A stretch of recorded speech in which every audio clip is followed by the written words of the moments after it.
पढ़ने या समझने के लिए सबसे ज़्यादा ज़रूरी है एलिमेंट्स को समझना। इसीलिए जितने भी एलिमेंट्स हैं उन्हें डाल दिए गए एक पीरियोडिक टेबल में। यूं ही नहीं, of course based on their properties उन्हें अलग अलग कैटेगरीज में डाले गए। इनफैक्ट ऐसा भी देखा गया कि बहुत से एलिमेंट्स की प्रॉपर्टीज सिमिलर हैं। यस, तो इसका मतलब अब हमें हर एक एलिमेंट की प्रॉपर्टी नहीं बल्कि प्रॉपर्टीज के ट्रेंड्स को समझने की जरूरत है। अब आप यही सोच रहे होंगे कि क्या इतना मैजिकल है पीरियोडिक टेबल? जी हाँ, इतना ही मैजिकल है periodic table. So let's begin the classification of elements and periodicity in properties. Classification of elements की हम बात ही क्यों कर रहे हैं? बहुत जरूरी है क्लासिफाई करना, जरूरी तो है। मान लो आपके घर में आपके पास 10 किताबें हैं, 10 बुक्स। अब उसमें से अगर आपको क्लास 11th की केमिस्ट्री बुक निकालनी हो तो आप किसी भी तरह ढूंढ ही लोगे, 10 बुक्स में से ही ढूंढना है। तो यहां पर अगर आप बुक्स को ऑर्गेनाइज करके या क्लासिफाई करके नहीं भी रखो तो चलता है। लेकिन मान लो आप अपने लाइब्रेरी में एंटर करते हो और वहां पर सारी किताबें अनऑर्गेनाइज्ड होती हैं, यानी कि आप घुसते हो हर तरफ ऐसे ही रैंडमली किताबें रखी हुई हैं और अब आपको क्लास 11th की केमिस्ट्री बुक निकालनी है। तो क्या बहुत आसान होगा? बिल्कुल नहीं, शायद घंटों लग जाएंगे ये ढूंढने में कि क्लास 11th की केमिस्ट्री की किताब कहां पर है, राइट? तो इसीलिए जब इतनी सारी किताबें हैं लाइब्रेरी के अंदर तो वहां पर अगर हम उन्हें क्लासिफाई कर दें कि भाई 11th की किताबें एक तरफ, केमिस्ट्री की किताबें एक तरफ, तो चीजें आसान होती हैं।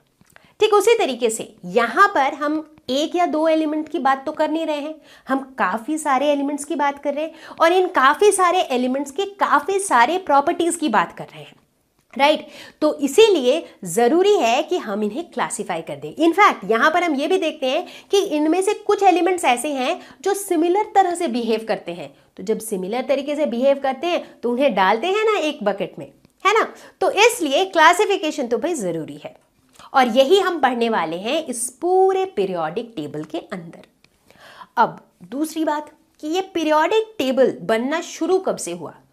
पीरियोडिक टेबल बनने का जो ये प्रोसेस है ये शुरू हो चुका था 1789 में, जब लैवोइशियर ने उस समय के 33 एलिमेंट्स को क्लासिफाई किया था on the basis of metals, non metals, gases and earth's.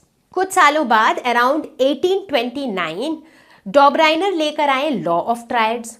उसके भी कुछ सालों बाद अराउंड 1865 न्यूलैंड्स ने दिया न्यूलैंड्स लॉ ऑफ ऑक्टेव्स। तो न्यूलैंड ने कहा कि उस समय अराउंड 56 एलिमेंट्स थे, तो उन्होंने कहा कि अगर इन एलिमेंट्स को हम इनके इंक्रीजिंग एटॉमिक मासेस के ऑर्डर में सजा दें तो हम देखते हैं कि हर 8वां एलिमेंट जो है वो सिमिलर प्रॉपर्टीज शो करता है।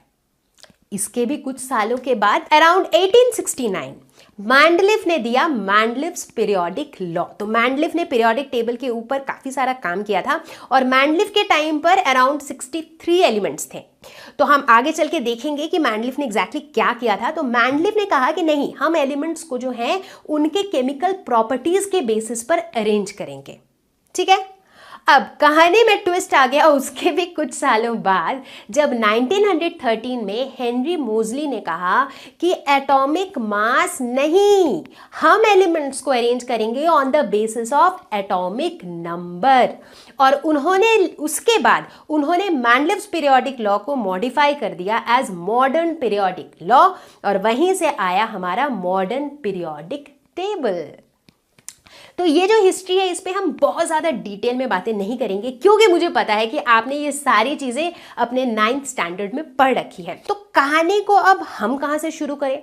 वैसे तो हमें पढ़ना है मॉडर्न पीरियोडिक टेबल के बारे में ही, लेकिन वो कहते हैं ना थोड़ा सा बेस बन जाता है तो अच्छा समझ में आता है। तो इसीलिए हम शुरुआत करेंगे मैंडलिफ्स पीरियोडिक टेबल से कि मैंडलिफ ने कौन सी अच्छी चीज़ें की थी, मतलब कौन से एडवांटेजेस थे उनके पीरियोडिक लॉ के और कौन से उनके लिमिटेशंस थे।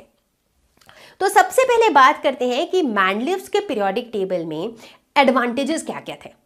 तो सबसे पहली बात तो ये थी कि उस समय पर जितने भी 63 एलिमेंट्स थे, मैंडलिफ ने उन्हें बड़े ही तरीके से horizontal rows and vertical columns में अरेंज कर दिया था और देखो इस तरह का एक टेब्यूलर फॉर्म में उन्हें डाल दिया था। दूसरी बात ये थी कि मैंडलिफ जो है कंप्लीटली रिलाय कर रहे थे केमिकल प्रॉपर्टीज पे। कैसे? वो ये देख रहे थे कि इन एलिमेंट्स से जो कंपाउंड्स बनते हैं, जैसे कि इनके ऑक्साइड्स या हाइड्राइड्स, उनके प्रॉपर्टीज को देखते हुए जो भी सिमिलरली बिहेव कर रहे थे उनको साथ साथ डालते गए। अब इससे कई जगह मैंडलिफ ने ये नोटिस जरूर किया था कि कुछ कुछ एलिमेंट्स जो है ना वो एटॉमिक मासेस के रेस्पेक्ट में डिस्क्रिपेंसी शो कर रहे थे। मतलब चूंकि मैंडलिफ तो फॉलो कर रहे थे उनके केमिकल प्रॉपर्टीज के सिमिलैरिटी पे, तो कहीं कहीं क्या हो रहा था कि जिसका एटॉमिक मास ज्यादा है वो पहले आ जा रहा था, जिसका एटॉमिक मास कम है वो बाद में आ रहा था। बट मैंडलिफ ने उस समय के लिए उसे इग्नोर किया। तीसरा एक बहुत ही मजेदार अचीवमेंट ये था कि कुछ ऐसे एलिमेंट्स थे यार जो उस टाइम पर डिस्कवर ही नहीं हुए थे, लेकिन मैंडलिफ ने बता दिया कि यार इस पोजीशन पर इस तरह की प्रॉपर्टी वाला कोई एलिमेंट आएगा। इनफैक्ट ऐसे दो एग्जाम्पल्स हैं, गैलियम और जर्मेनियम। उस टाइम पर ये दोनों एलिमेंट्स थे ही नहीं, डिस्कवर ही नहीं हुए थे, बट मैंडलिफ ने बता दिया बेस्ड ऑन उनके पीरियोडिक टेबल का जो फॉर्मेट था, जो पीरियोडिसिटी थी, उसको देखते हुए उन्होंने कहा कि यार इन जगहों पर ऐसी प्रॉपर्टीज वाले एलिमेंट्स होंगे। और जब ये एलिमेंट्स डिस्कवर हुए तो कुछ हद तक वो वैसा ही था। तो चलो अब बात करते हैं कि मैंडलिव्स पीरियोडिक टेबल के अंदर लिमिटेशंस क्या थी, क्या दिक्कतें थी इसमें। एक पहली दिक्कत तो ये थी कि it could not explain the position of isotopes. अब हालांकि उस टाइम पर आइसोटोप डिस्कवर नहीं हुए थे, बट बाद में तो हुए थे। आइसोटोप्स क्या होते हैं? जिनके एटॉमिक नंबर सेम होते हैं बट एटॉमिक मास अलग होते हैं। जैसे कि कार्बन की अगर बात करें तो कार्बन 12, कार्बन 13, कार्बन 14, ये सारे के एटॉमिक नंबर तो सेम है बट एटॉमिक मासेस अलग अलग हैं। तो अब जो ये मैंडलिफ का पीरियोडिक टेबल था उसमें तो हम एटॉमिक मास के हिसाब से एलिमेंट्स को प्लेस करते हैं, है कि नहीं? तो अब कार्बन 12, 13, 14 इन तीनों को अलग अलग पोजीशन मिलेगी, अलग अलग मिलेगी, तो यार ये तो नाइट्रोजन ऑक्सीजन के साथ भी क्लैश कर जाएगा। तो ये वाला जो फंडा था ना कि आइसोटोप्स को हम प्लेस कहाँ करेंगे, वो मैंडलिफ के पीरियोडिक लॉ से एक्सप्लेन नहीं हो पाया। दूसरा लिमिटेशन ये था कि कई कई जगह पर हमने देखा कि जो ज्यादा एटॉमिक मास वाला एलिमेंट है वो पहले आ जा रहा है और जो कम एटॉमिक मास वाला एलिमेंट है वो बाद में आ रहा है। ऐसा एक एग्जाम्पल था कोबाल्ट और निकल का। कोबाल्ट का एटॉमिक मास ज्यादा था बट वो निकल से पहले आ रहा था। तीसरा लिमिटेशन ये भी था कि हाइड्रोजन का क्या, क्योंकि मैंडलिफ तो प्रॉपर्टीज को भी कंसिडर कर रहे थे, तो अब हाइड्रोजन के अंदर ना मिक्स टाइप की प्रॉपर्टीज थी। कुछ कुछ तो उसके मेटल्स जैसे प्रॉपर्टीज थे, जैसे कि एल्कली मेटल्स जैसे थे, कुछ कुछ उसका बिहेवियर हैलोजन जैसा था। अब आप अभी टेंशन मत लो, हैलोजन एल्कली मेटल्स ये क्या है, धीरे धीरे समझ आएगा। मतलब कहने का मतलब है कि हाइड्रोजन में ना हर तरह की प्रॉपर्टीज थी, तो भाई उसे कहाँ डालें, तो उसका भी जो पोजीशन है ना वो ठीक तरीके से नहीं बताया जा पाया। अब बच्चों इसके बाद आया कहानी में ट्विस्ट। 1913 में हेनरी मोजले नाम के एक साइंटिस्ट थे जो कुछ एक्सपेरिमेंट्स परफॉर्म कर रहे थे on x-rays radiated by different elements. तो उन्होंने देखा कि डिफरेंट एलिमेंट्स जो हैं वो डिफरेंट फ्रीक्वेंसीज की एक्सरेज दे रही थी। ठीक है, तो लगे हाथ मोजले जी ने क्या किया, उन्होंने फ्रीक्वेंसी का एक ग्राफ बना लिया with respect to atomic number. ठीक है, और उन्होंने देखा कि उन्हें एक स्ट्रेट लाइन मिला, जिसका मतलब है जैसे जैसे एलिमेंट का एटॉमिक नंबर बढ़ रहा है वैसे वैसे उस एक्सरे की फ्रीक्वेंसी बढ़ रही है। ठीक है, अब उन्होंने कहा चलो ठीक है, एक ऐसा ही ग्राफ बना लेते हैं with respect to atomic mass. अब देखो क्या हुआ, जब उन्होंने एटॉमिक मास के साथ फ्रीक्वेंसी का ग्राफ बनाया तो वो स्ट्रेट लाइन नहीं था। तो इसका मतलब था कि वो जो फ्रीक्वेंसी जो एलिमेंट निकाल रही थी वो फ्रीक्वेंसी एटॉमिक नंबर पर डिपेंडेंट थी बट एटॉमिक मास पर नॉट रियली।